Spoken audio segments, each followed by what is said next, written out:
오늘은 우리 교회 창립 78주년입니다. 이런 날을 우리가 어떤 자세로 보내야 될까?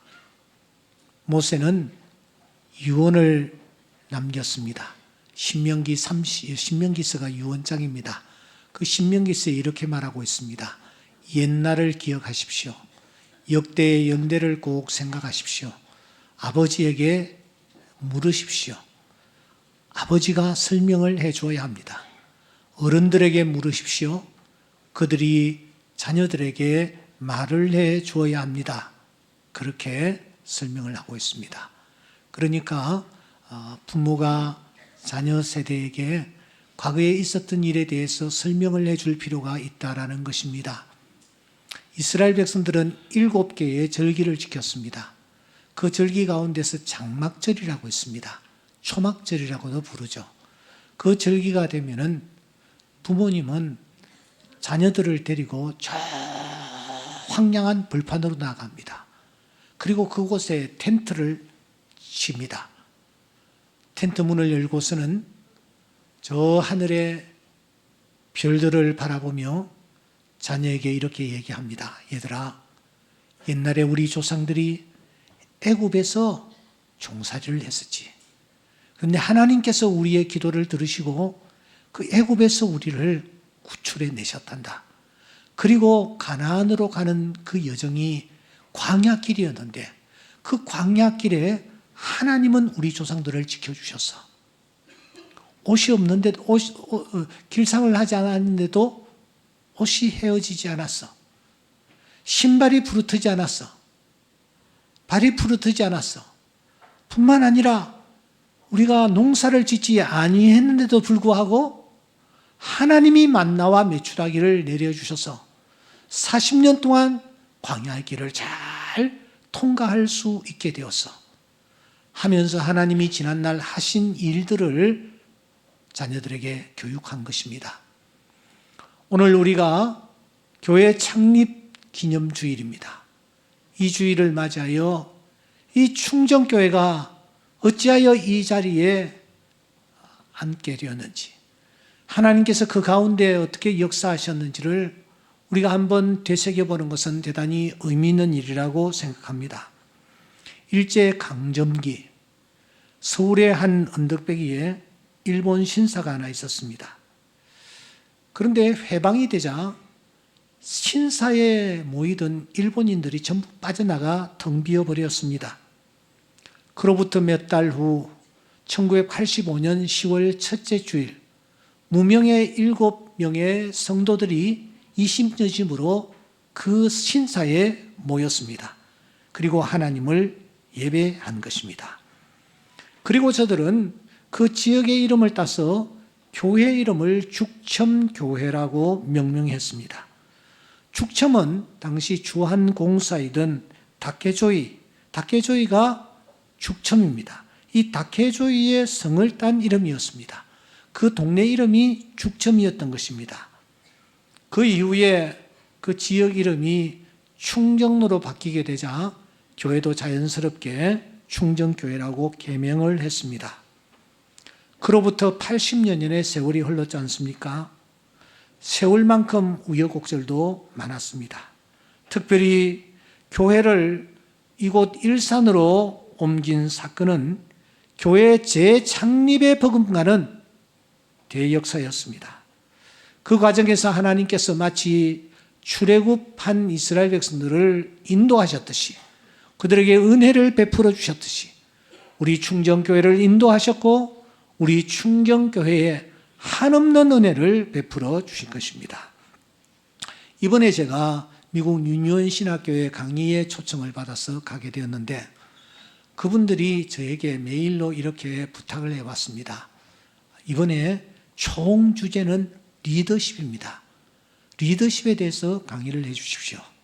그리고 난 뒤에 말미에 이렇게 썼습니다. 목사님, 충정교회가 서대문에서 일산으로 옮기게 된 그 과정을 리더십과 관련하여 좀 우리에게 알려주시면 고맙겠습니다.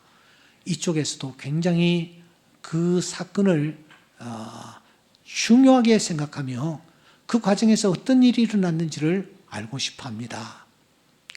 예, 매일에 그렇게 부탁을 해왔기에 저는 강의 준비를 하면서 그동안 일어났던 일들, 우리 충정교회에 일어났던 일들을 되돌아보게 되었습니다.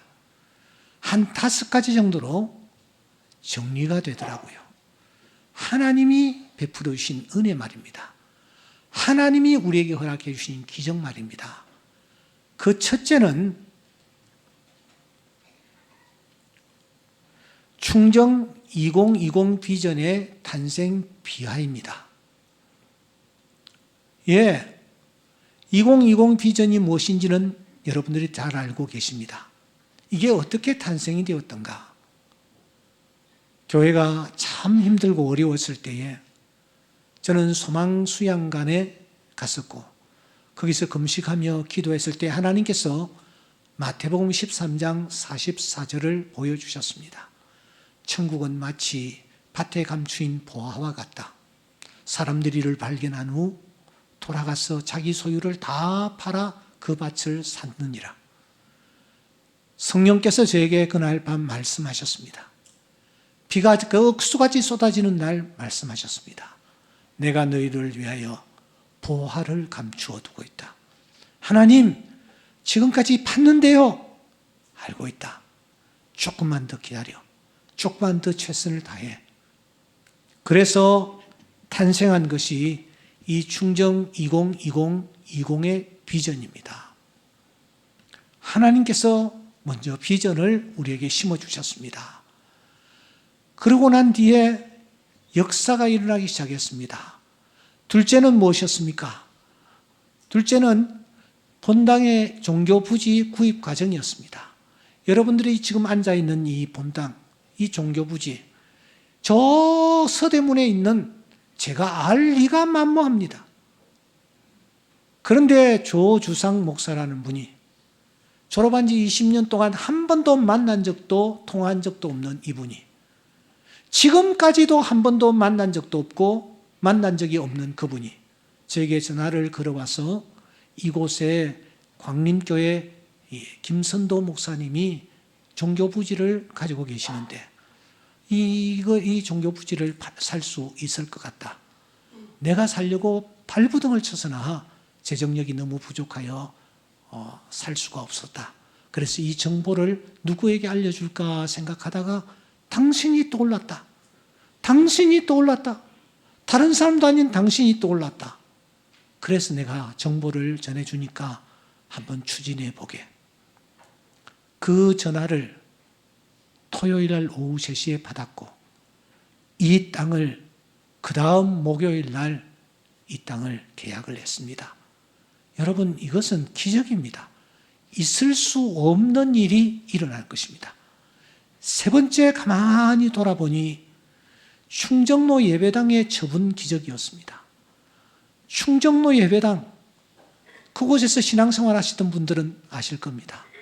여러분, 그 건물을 구입하여 교회를 할 수 있는 여건이 전혀 안 됩니다. 그런데 어느 날 흰 모자에, 흰 양복에, 흰 구두에 아주 걸출한 어떤 신사가 제 앞에 나타났습니다. 저는 창세기 18장에 등장하는 천사라고 생각했습니다. 그분이 세상에 이 교회 예배당을 사겠다라는 것입니다. 결국은 계약을 했습니다. 나중에 알고 보니 이 최창현 목사님은 작년 12월에 그 교회에 부임하여 금년 4월에 우리 교회의 땅을 계약하고 그리고 금년 6월에 그 교회를 사임하고 다른 교회로 가셨어요. 여러분, 이 기적 아닙니까? 예? 어떻게 이런 일이 일어날 수가 있단 말입니까? 얼마 전에도 이 예배당에 제가 한번 갔는데 문이 다 잠겨 있고 그야말로 상정막 같은 상황에 놓여 있는 것을 보면서 마음이 참 아팠습니다. 넷째는 바로 옆에 있는 이 주차장, 이 부지의 구입 관련 은혜입니다. 여러분들은 생각 없이 저 주차장에 화면 좀 안 띄워줘요? 주차장에 그냥 주차를 하시지만 저 주차장이 그냥 주차장이 결코 아닙니다. 본당을 건축하면서 저 주차장에 가건물을 옮겨가지고 예배를 드리고 있었습니다. 토지공사로부터 임대를 받아서 말입니다. 그런데 어느 날 토지공사 고과장이 전화를 해왔습니다. 목사님, 이 땅이 매매가 되었습니다. 계약이 되었습니다.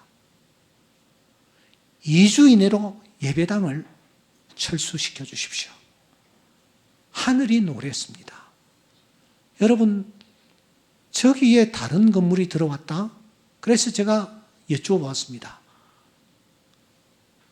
누가 저 땅을 샀습니까?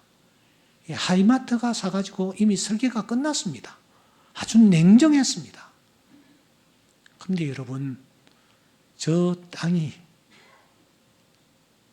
하이마트가 아니라 오늘 우리 교회 주차장으로 쓰여지고 있습니다. 마지막 다섯째는 그 옆에 있는 교육관에 나타난 하나님의 놀라운 섭리입니다. 교회가 이곳으로 이전을 하고 본당 건축을 해 올리면서 옆에 주차장을 마련하고 이렇게 하다 보니까 여력이 전혀 없었습니다. 저 교육관 부지를 구입해야 되는데 토지공사 땅이어서 수의계약을 하면 누구든지 살 수 있는 땅인데 누군가가 저 땅을 구입하면은 그냥 교회는 닭 쫓던 개가 되는 셈입니다. 그래서 이 건축을 하면서 늘 저쪽을 바라보고 기도했습니다. 하나님, 저 땅이 필요합니다. 저 땅을 우리에게 주십시오. 차세대 교육을 위하여 저 땅에 교육관을 세워야 합니다. 이렇게 늘 기도를 했었는데 어느 날 거기에 큰 차들이 들어오더니만은 땅을 파기 시작하는 것 아닙니까? 그래서 제가 달려갔습니다. 여기에 도대체 무슨 작업을 하고 있습니까? 여기에 학원이 들어온답니다. 그래서 지금 땅 파기 작업을 하고 있습니다. 학원요? 결국은 높은 펜스가 쳐졌고 거기에 지하 1층, 지상 5층의 건물이 세워졌습니다. 그리고 큰 간판을 내거는 것입니다. 종로학원. 여기 학원 갑니다. 종로학원이에요. 얼마나 많은 학생들이 학원에 등록을 하고 공부를 하는지. 학원이 너무너무 잘 되었습니다. 그러니까 이제 정말 방법이 없는 것입니다. 2년을 지켜보다가 하나님 앞에 맡기면서 어떻게 할까? 찾아보니 이 학원의 건물 주인이 강남에 살고 있고 그 주인의 아들과 딸 세 사람이 공동 소유를 그 건물을 공동 소유하고 있다는 사실까지 알게 되었습니다. 그래서 제가 그분을 만났습니다. 그리고 지금 제가 생각을 해도 말도 안 되는 얘기를 내뱉었습니다. 선생님은 아이들에게 지식을 가르쳐 주지만 저는 아이들에게 영적인 지식을 심어주는 목사입니다. 선생님, 한번 양보해 주십시오. 이 건물을 저에게 좀 팔아주십시오. 처음에는 하고 미친놈 바라보듯이 바라보다가 제가 눈물을 흘리며 진지하게 얘기를 하니 이분이 나중에 제 말에 감동을 좀 받았는지 이렇게 저에게 얘기하는 것입니다. 이 건물은 내하고 내 아들하고 내 딸하고 3명 공동 소유로 되어 있는데 아들과 딸이 동의를 해야 합니다. 그러니까 내가 아들과 딸에게 한번 물어볼 테니까 가서 기다리시오. 그 정도까지 얘기하는 것입니다. 그래서 제가 몇 번이나 절을 하고 돌아와서 초조하게 기다리고 있는데 여러분, 그분이 연락을 보내왔습니다. 이 건물을 충정교회에 팔겠다라는 것입니다. 이쯤에서 박수 한번 쳐주면 좋을 것 같아요. 여러분, 이게 있을 수가 있는 일입니까? 이게 있을 수가 있는 일입니까? 그렇게 학원이 잘 되는데 그 건물을 자기네들이 포기를 하고 교회에 팔겠다. 맨정신이 아닌 거예요. 그래서 저 주엽동에 있는 한 부동산 가게에서 계약을 하고 급히 돌아와서 난생 처음으로 제가 저 교육관에 뛰어 들어갔습니다.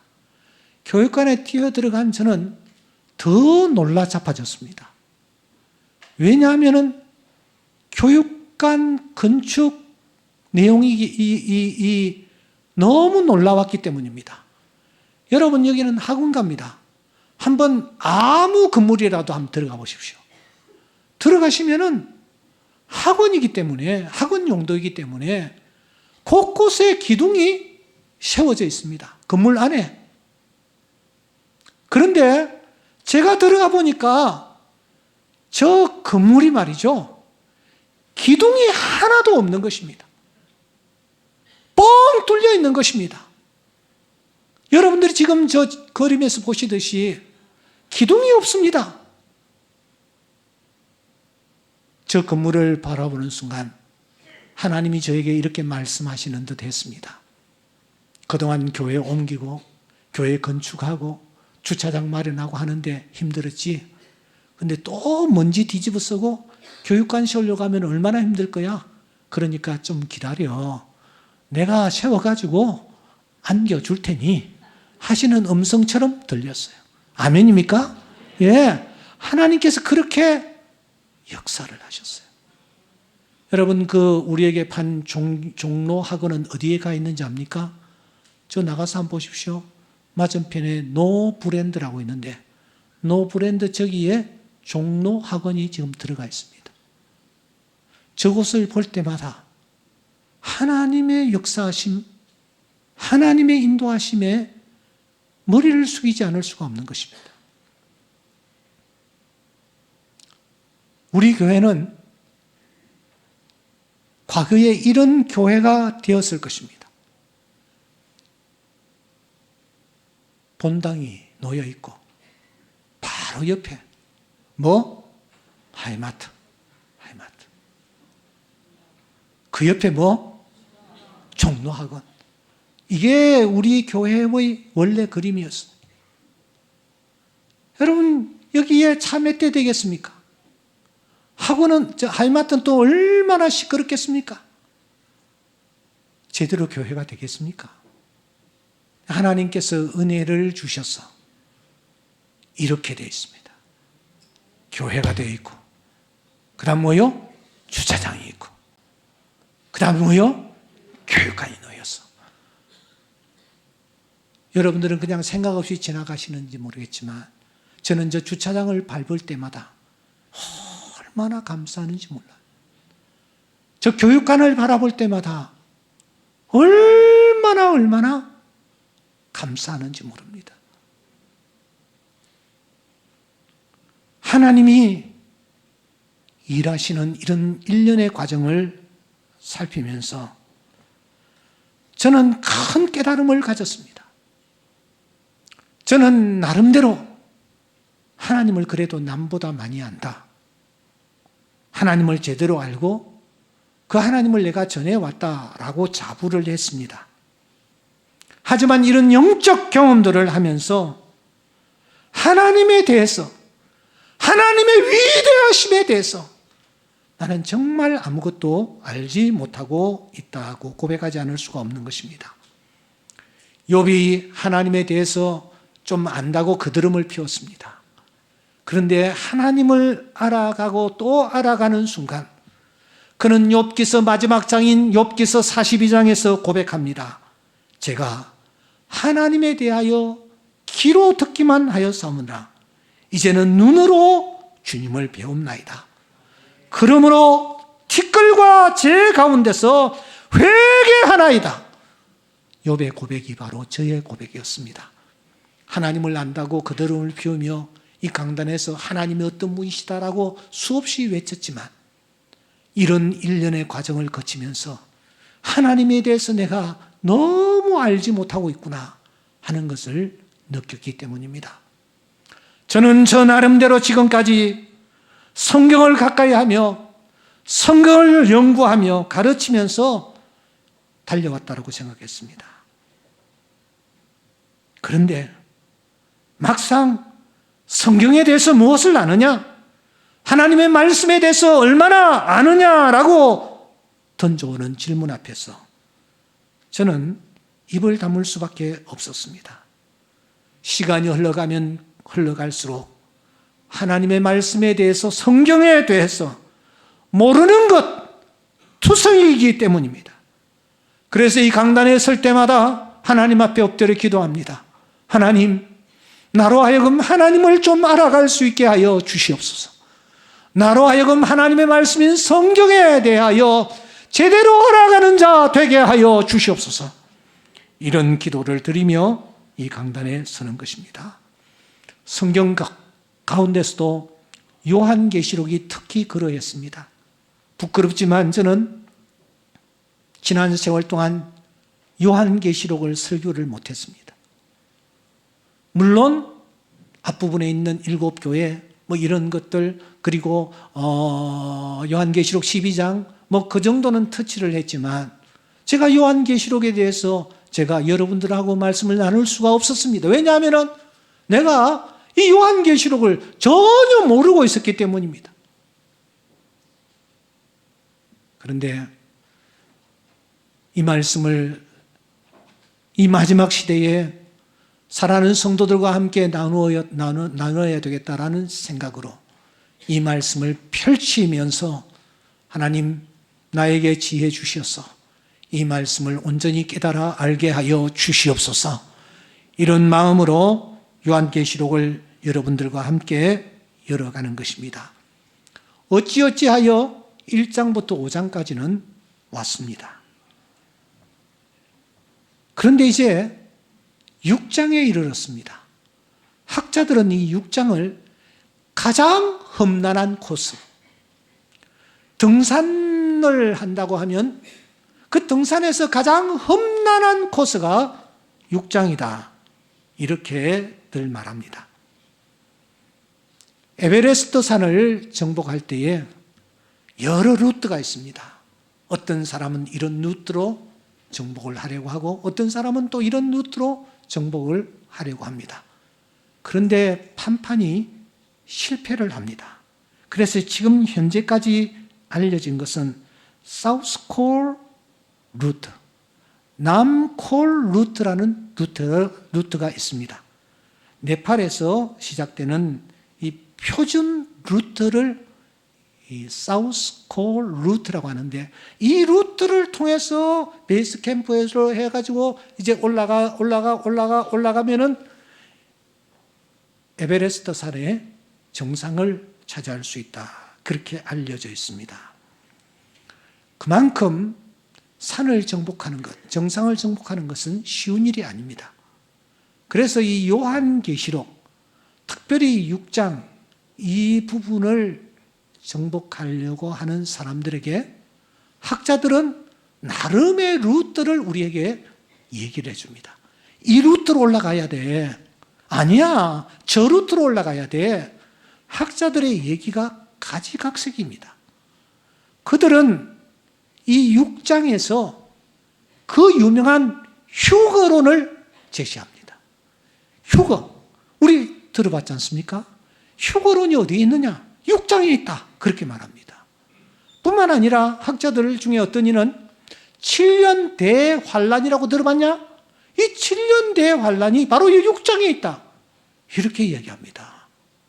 그러면서 이 사람들이 말하는 이 학문의 그 근거는 여러분 휴거로는 4장 1절에 보시면 이리로 올라오라 하는 음성이 들리지 않습니까? 그리고 드디어 6장 1절에 오라 하시기로, 그리고 7절에 오라, 뭐 이런 말들이 있습니다. 그러니까 휴거가 되는 현장이다. 휴거가 되고 난 뒤에 지상에 남겨진 자들에게 나타나는 재앙이 바로 6장이다. 그렇게 보는 것입니다. 또 7년 대환란이 기록되어 있는 말씀이 6장이다라고 얘기하는데, 그 근거는 여기에 7가지 인이 등장합니다. 이 인을 뗄 때의 재앙이 그때에 내리고 있다. 바로 7가지의 인이 7년 대환란을 뜻한다. 이렇게 주장을 합니다. 여러분, 우리가 이런 학자들의 학설을 들으면서 너무 동요되지 말아야 합니다. 우리는 성경 속에서 하나님이 오늘 살아가는 우리들에게 어떤 교훈을 주시는지 우리가 천천히 찾아 나가시면 되는 것입니다. 그러니까 이런 문제 앞에 섰을 때에 우리는 먼저 큰 숲을 먼저 볼 수 있어야 합니다. 나무를 보기 전에 숲을 보라는 것입니다. 숲을 본다라는 것은 곧 구조를 먼저 파악을 해야 된다라는 것입니다. 이 요한계시록은 치밀한 구조를 가지고 있습니다. 전체 22장으로 구성되어 있지 않습니까? 이 22장으로 구성되어 있는 이 계시록이 크게 세 등분으로 나뉘어집니다. 1장부터 5장까지는 서론이라고 할 수 있습니다. 그리고 6장부터 16장까지는 본론이라고 할 수 있습니다. 17장부터 22장까지는 결론이라고 할 수가 있습니다. 그러니까 저 6장은 몸통 부분의 시작이라는 것을 우리가 알 수가 있습니다. 이 몸통에 다시 세 가지가 언급되고 있는데, 첫째는 7인, 둘째는 7나팔, 셋째는 7대접입니다. 이 세 가지가 요한계시록의 골격입니다. 그러니까 사실 1장부터 5장까지는 그렇게 어렵지 않습니다. 그리고 17장부터 21장까지도 그렇게 어렵지 않습니다. 6장부터 16장이 대단히 어려운 부분입니다. 여기에 보시는 대로 7인이 등장하고 있고 7나팔이 등장하고 있고 7대접이 등장합니다. 7인과 7나팔과 7대접이 무엇이냐? 그것은 재앙입니다. 다시 말하면 하나님의 심판입니다. 이 심판이 나타나는 내용인데 6장에서 한번 살펴보십시다. 자, 도표를 한번 보십시오.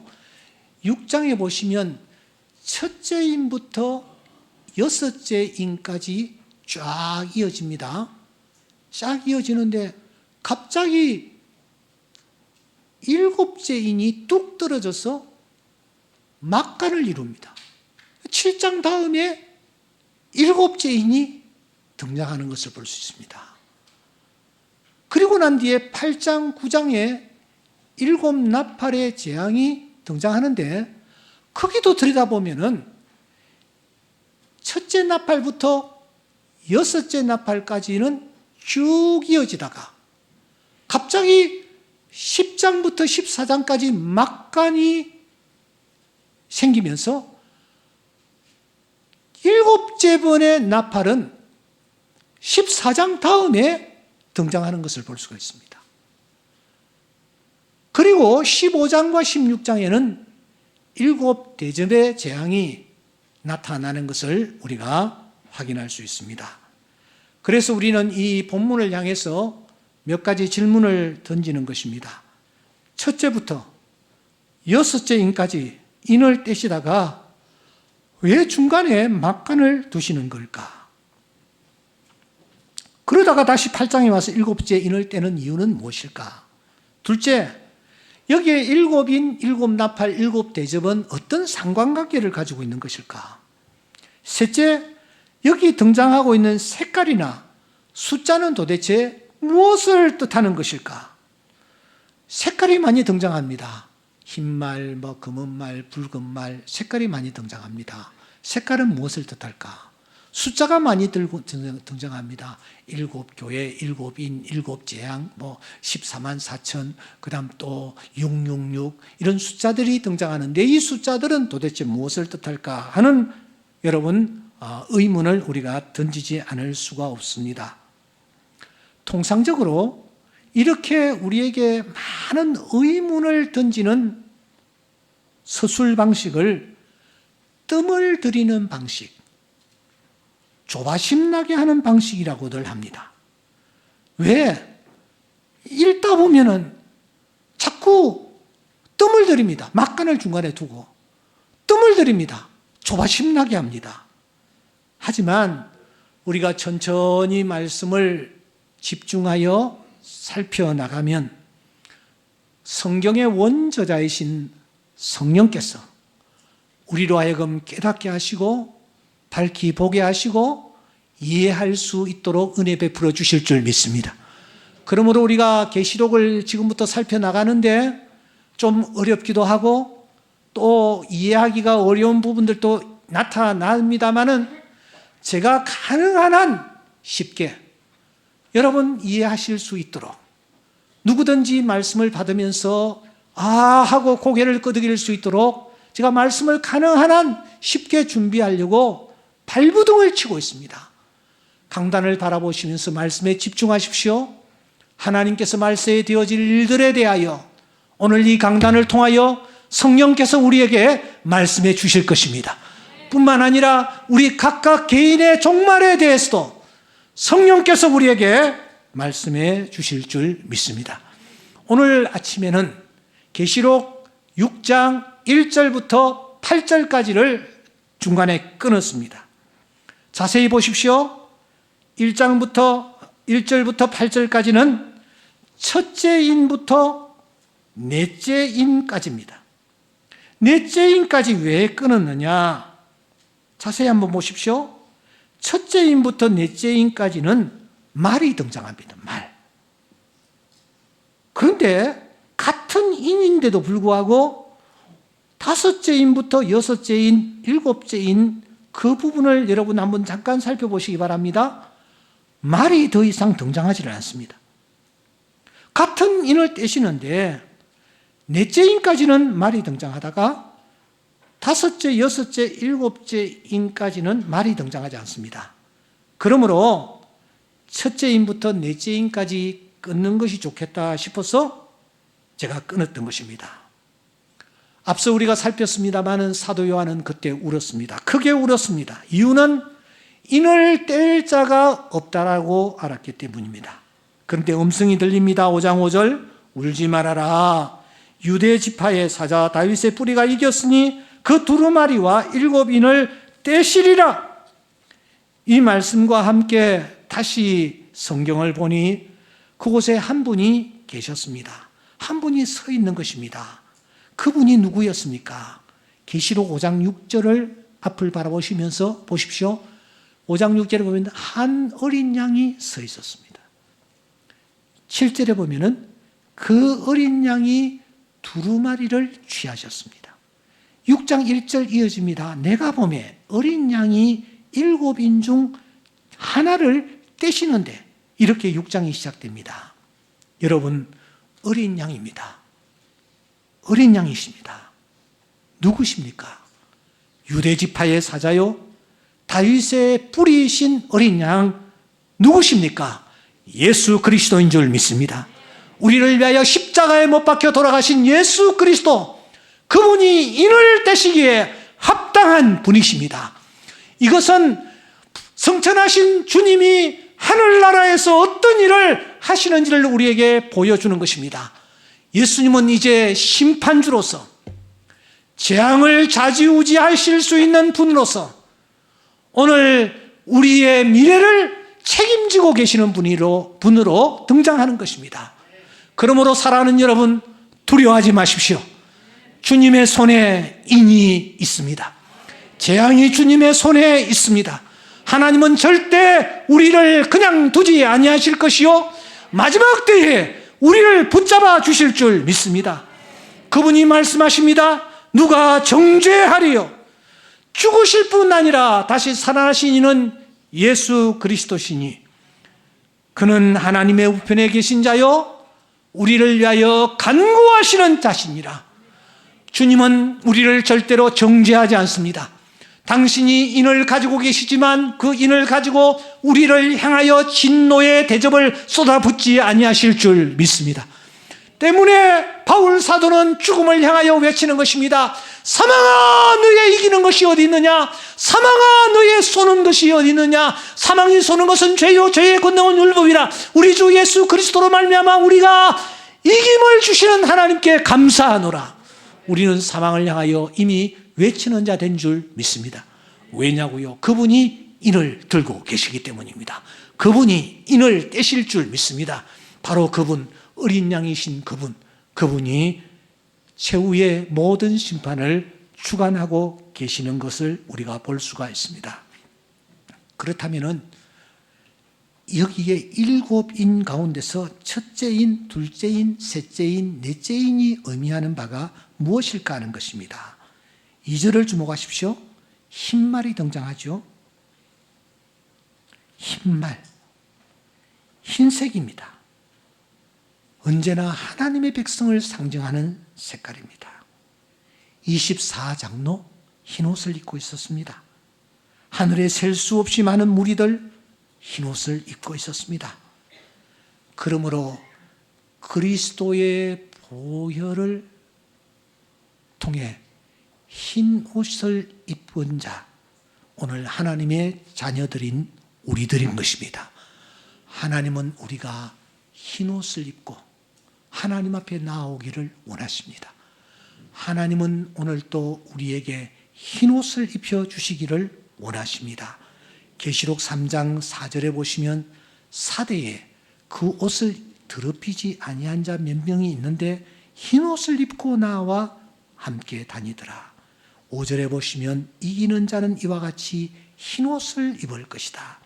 3장 18절에 보시면 흰 옷을 사서 입어 벌거벗은 수치를 보이지 않게 해라.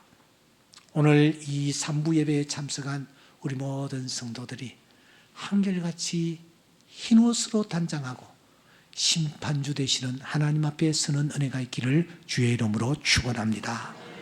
두 번째로는 붉은 말입니다. 4절, 이에 다른 붉은 말이 나오더라. 붉은색은 무엇을 상징합니까? 피를 상징합니다. 이 둘째인의 재앙이 어떤 자에게 임하지 않는지를 우리에게 알려줍니다. 붉은 옷을 걸친 자들, 붉은색을 온몸에 바른 자들, 그 자들에게 하나님의 재앙이 넘어간다라는 것입니다.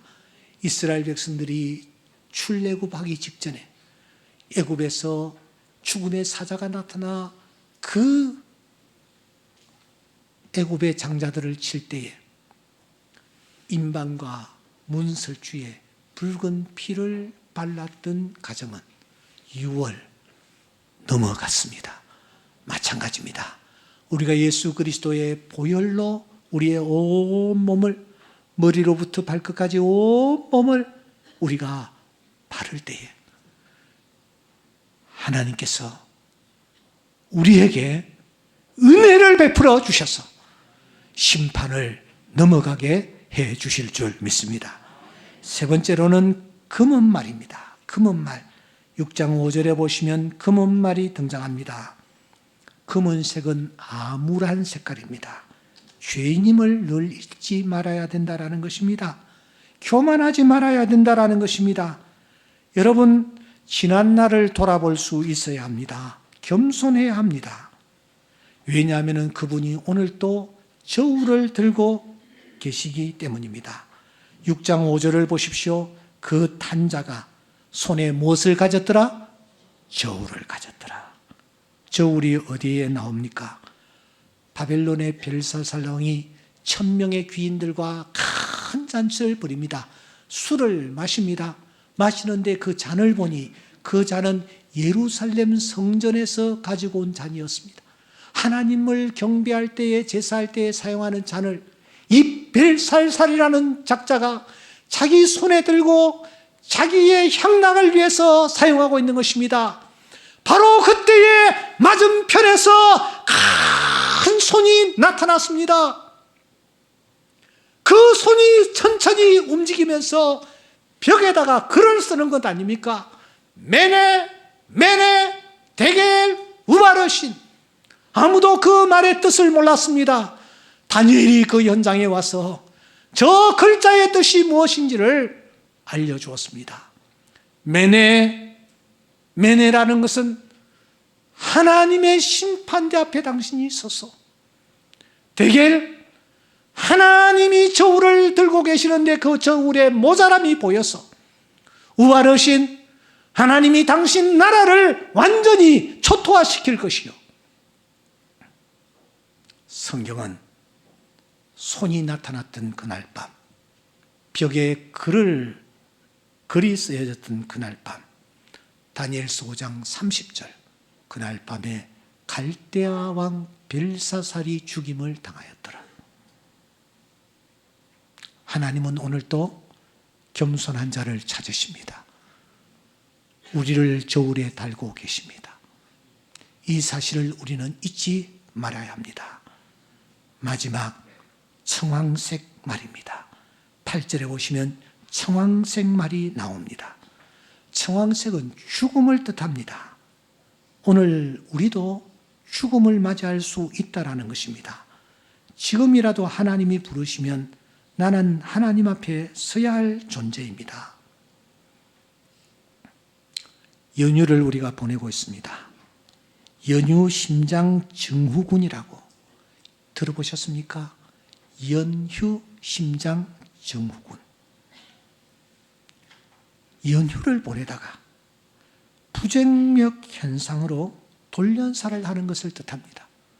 너무 편하게 많이 먹고 쉬다가 오히려 이게 몸에 과부하가 걸려서 돌연사하는 사람이 많이 등장한다라는 것입니다.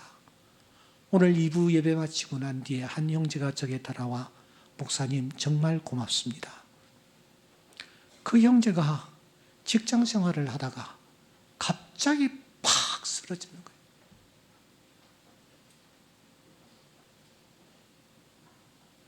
여기에 가슴에 기구를 달고 있었는데 그 기구가 제대로 작동을 하지 아니해서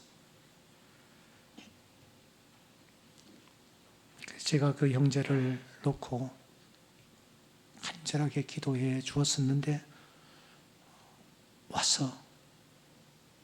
오늘 와서 하나님의 은혜로 목사님의 기도로 다시 회복이 되었습니다 하면서 감사의 인사하는 것을 보았습니다. 하나님이 우리를 부르시면 우리가 다 하나님 앞에 서야 할 존재들입니다. 얘기 하나 드리면서, 실화를 하나 알려드리면서 설교를 마무리하겠습니다. 한 자매가 간호사였습니다. 그 자매는 병원의 암병동에서 근무를 하고 있었습니다. 그날 또 야간 근무라서 밤늦게까지, 새벽 4시가 될 때까지 병실을 돌다가 간호사실로 돌아와서 앉아 파김치가 되어 있는데, 아니 또 호출벨이 하나 울리는 것 아닙니까? 그래서 들고서는 무엇을 도와드릴까요? 했더니 응답이 없는 것입니다. 그래서 이 간호사는 무슨 급한 일이 생겼구나 싶어서 일어나 그 병실로 달려갔습니다. 병동에서 가장 오래된 암 환자 입원해 있는 병실이었습니다. 가서 커튼을 열어젖히고 보니까, 아니 이 환자가 태연하게 자리에 앉아서는 사과 한 개를 자기에게 내밀면서 말을 합니다. 간호사님, 나 이것 좀 깎아줄래요? 헐레벌떡 달려왔는데, 놀래가 달려왔는데 겨우 사과를 깎아달라니 맥이 풀렸습니다. 뿐만 아니라 옆에는 간병하는 아내가 곤히 잠들어 있었습니다. 이런 건 보호자에게 부탁해도 되잖아요. 퉁명스럽게 간호사가 이 얘기를 하니까 에이 간호사님 그냥 좀 깎아주세요. 간호사는 다른 환자들이 깰까 봐 대충 사과를 깎아 주었습니다. 그 모습을 가만히 지켜보던 이 환자, 이번에는 먹기 좋게 잘라달라고 하는 것입니다. 세상에 이런 진상이 어디에 있습니까? 그래서 이 간호사는 언짢은 표정을 지으면서 사과를 반으로 뚝 잘랐습니다. 그러자 이 환자가 에이 간호사님 좀 예쁘게 깎아주세요. 이렇게 요구하는 것입니다. 이렇게까지 요구하는 환자가 참 못마땅했습니다. 그래서 그는 사과를 대충 잘라서 이렇게 주었습니다. 그 사과를 받아든 환자가 사과의 모양새를 보면서 마음에 들지 않아 아쉬워하는 표정이 역력했습니다. 간호사는 서둘러 병실을 나왔죠. 그런데 그로부터 꼭 3일 후에 그 환자가 세상을 떠났습니다. 장례를 치른 아내가 수척한 모습으로 그 간호사를 찾아왔습니다. 간호사님, 사실 그날 새벽 사과 깎아주셨을 때 저도 깨 있었습니다. 그날이 저희들 결혼기념일이었는데 아침에 남편이 결혼기념일 선물이라며 깎은 사과를 접시에 담아 제게 주더군요.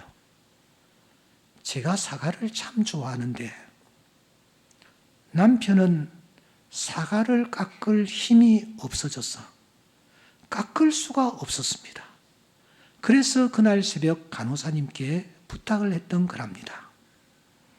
저를 깜짝 놀라게 하려던 남편의 그 마음을 지켜주고 싶어서 간호사님이 바쁜 것 알면서도 저는 그때 모른 척하고 잠든 채 하고 누워 있었어요. 혹시 거절하면 어쩌나 하고 얼마나 가슴을 졸였는지 선생님, 그날 사과 깎아주셔서 정말 고마웠어요.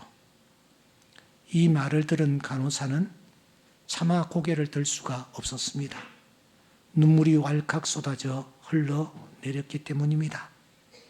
그날 새벽 그 가슴 아픈 사랑 앞에 자신이 얼마나 무심하고 어리석었단가를 생각했습니다. 한평 남짓한 공간이 세상의 전부였던 환자와 그 보호자, 그들의 고된 삶을 미처 들여보지 못했던 옹색한 자신이 너무 부끄럽기 때문이었습니다. 그때 그 아내가 울고 있는 간호사의 손을 따뜻하게 잡아주며 말합니다. 남편이 마지막 선물을 저에게 하고 떠나게 해줘서 정말 고맙습니다. 그것으로 충분합니다. 감사합니다. 우리는 살아가면서 다른 사람의 생각, 처한 상황 잘 헤아리지를 못하고 내 생각대로 행동하고 판단할 때가 많습니다. 우리에게 필요한 것은 무엇일까요? 주님은 이렇게 말씀하십니다. 긍휼히 여기는 자는 복이 있나니 그들이 긍휼히 여김을 받을 것이며 긍휼히 여기며 살아갑시다. 하나님께서 인을 되실 때에 우리에게 긍휼을 베풀어 주실 줄 믿습니다. 다른 사람을 향하여 긍휼한 마음을 가질 때에 이를 되시는 주님께서 우리에게 은혜를 베풀어 주실 줄 믿습니다. 이 인되시는 일이 언제부터 시작되는가? 마태복음 3장 10절에는 이렇게 말씀합니다. 다 같이 읽겠습니다. 시작. 이미 도끼가 나무 뿌리에 놓였으니 좋은 열매 맺지 아니하는 나무마다 지켜 불에. 이미 도끼가 나무 뿌리에 놓였다. 좋은 열매 맺지 아니하는 나무마다 지켜 불에 던져지리라. 주님의 손에 인이 있습니다. 인을 주님은 떼고 계십니다. 이 주님 앞에 긍휼을 행하는 자, 주님도 긍휼을 우리에게 행하여 주실 줄 믿습니다. 기도하십시다. 하나님 아버지,